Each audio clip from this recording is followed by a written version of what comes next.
In this tutorial you will learn how to use the trend view of Opus Touch. In order to use the trend view you need the Opus database package and a connected local or server-based database. The trend view will only display numerical results that have been obtained as part of a product measurement. You can use the trend view to follow the development of quantitative values over a selectable period of time.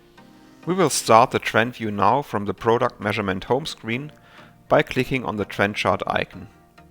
On the left side of the screen you can select the product groups on top and the individual products on the bottom. On the right side you can see the result table on top with the trend curve of the data below.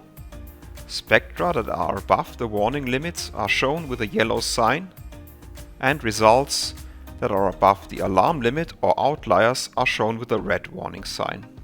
In the graph, the measurement points for both of these cases are shown in red.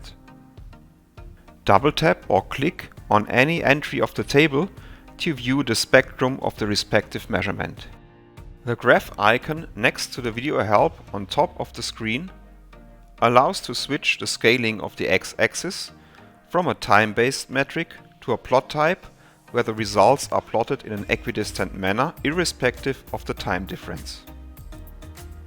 This helps a lot when there are long periods where no measurements were performed or when a lot of measurements were performed in a very short time span.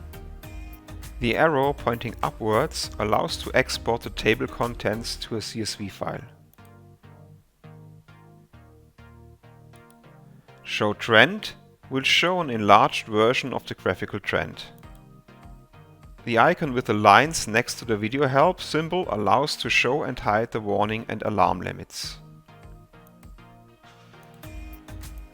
Click on Close to close the view again. Finally, the drop-down list can be used to define a time range for the display. There are many pre-configured time ranges as well as the possibility to freely define the interval. Now you know how to use the trend view.